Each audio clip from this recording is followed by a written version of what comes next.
My brother was much more optimistic about my recent house purchase than I was, because he rescued one of the garden benches from our grandparents' house for me before me having a house with a garden was anything of a certainty. Once we moved in, he brought the bench around for us, but as it had inevitably been neglected in my grandparents' twilight years, it was looking pretty sad. My brother pressure washed the bench he kept himself to great effect, so that's where I started with mine.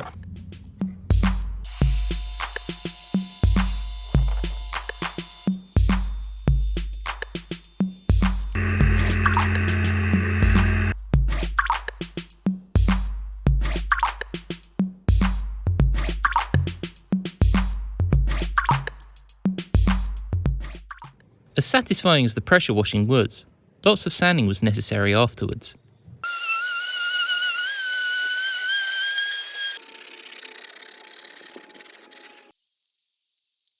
As there was a lot of rough, rotten wood that needed tidying up. The broken backrest beam in particular was beyond repair, so I had to order a replacement. Teak seemed hard to come by in timber form, so I ordered the next best thing, which was Iroko. I do love a bit of Iroko. I've had an Iroko desk for many years now, and I recently went to extreme lengths to get it into my new house. So I was happy to receive this beam to replace the broken one on the bench. I measured it all up, then off I went into the workshop, where I cut some pretty embarrassingly bad tenons onto my new beam of wood. Rounding over the edges of the replacement beam proved to be much more satisfying than my bad tenon job. In spite of the rotten spots, the bench still felt solid enough. So I slapped a bit of wood hardener on, then had to do even more sanding to tidy up the bad job I did of applying the hardener.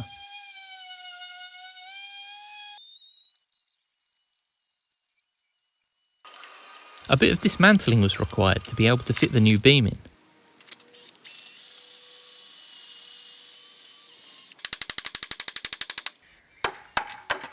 But on the test fit, the bench suddenly came to life and looked a lot more dashing.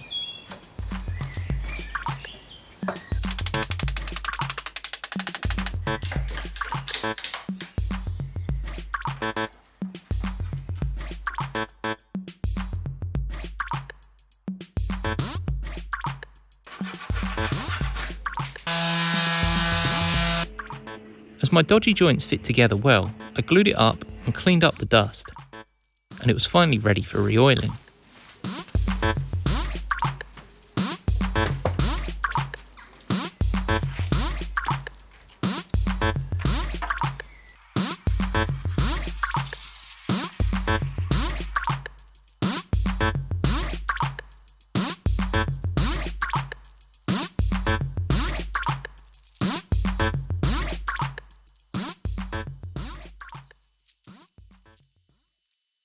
The bench was so parched that it took almost 3 litres of teak oil before I got fed up with applying it. I guess given the state it was in when I started, applying some kind of vaguely water repellent finish to it is no bad thing, even if it means it's going to need regular re-oiling over time. It looks pretty good now. It still seems structurally sound, which is good, and it's super wibbly wobbly now, but that's what gives it some character. And even better, the old and new woods are converging in colour quicker than I hoped too. As the small print on the teak oil said, job done. I know repairing an old bench is not my most creative of video adventures, but I feel pretty good for having rescued the bench. And now I can sit myself in the sun and pretend I'm going to get my daily post-it note drawn before the sun sets. Thanks for watching.